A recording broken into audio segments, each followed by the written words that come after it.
நமஸ்காரம். இன்றைக்கி மெட்ராஸ் மாமி சமையலில் விநாயகர் சதுர்த்தி ஸ்பெஷல் கொத்துக்கடலை சுண்டல் பண்ண போகிறோம். இந்த கொத்துக்கடலை சுண்டல் குரு பகவானுக்கு கூட ரொம்ப விசேஷமானது. இப்போ கொத்துக்கடலை சுண்டல் எப்படி பண்ணுறதுன்னு பார்ப்போமா?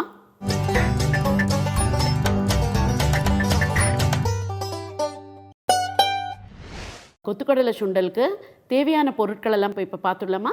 250 கிராம் கொத்துக்கடலை, உளுத்தம்பருப்பு, கடுகு, கொஞ்சம் பச்சை மிளகா, மிளகா வத்தல், தேங்காய், கொஞ்சமாக கருவேப்பிலை, கொஞ்சம் பெருங்காயம். ஸோ சுண்டலுக்கு தேவையான தேங்காய் போடுறேன்.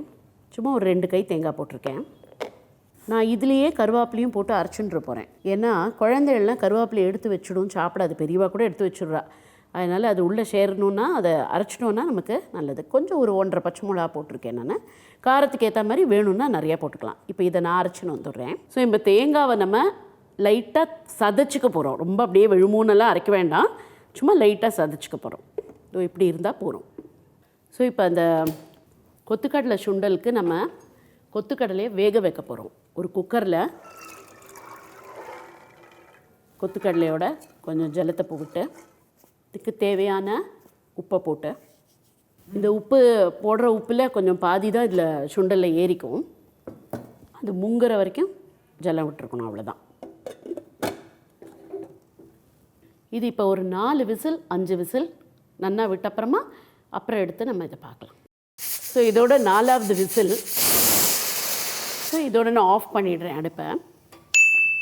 கொஞ்சம் நேரம் கழித்து நம்ம இதை திறக்கலாம், கொஞ்சம் ப்ரெஷர் அமைக்கணும். இப்போ இந்த கொத்துக்கடலை நல்லா வெந்திருக்கு. இதை நம்ம இந்த ஜலத்தை வடிகட்டி எடுத்து வச்சுக்கிறோம்.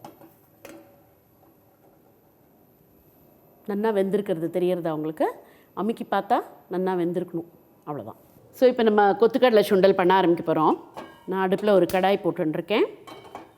அதில் ஈரம் இல்லாத ஆன உடனே நம்ம கொஞ்சமாக எண்ணெய் விட்டுக்கிறோம். கடுகு,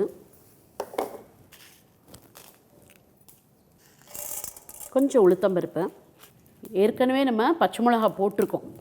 அப்படியும் ஒரு மிளகா வத்தல் காரத்துக்கு இருந்ததுன்னா நல்லது. கொஞ்சம் உளுத்தம்பருப்பு செவந்த உடனே நம்ம இந்த சுண்டலை போட்டுடலாம்.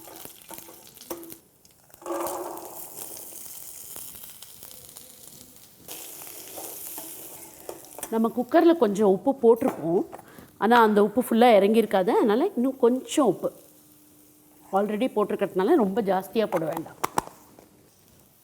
பெருங்காயம்,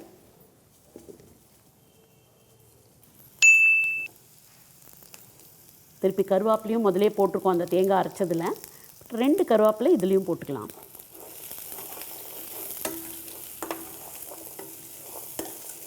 இந்த ஸ்டேஜில் இந்த அரைச்சி வச்சுருக்கிற இந்த தேங்காய், பச்சை மிளகா, கருவேப்பிலை சதைச்சி வச்சது, அரைச்சி வச்சதுன்னு சொல்ல முடியாது. இதை பிகாஸ் ஒரு திருப்பு தான் திருப்பியிருக்கோம் நம்ம இதை மிக்சியில்.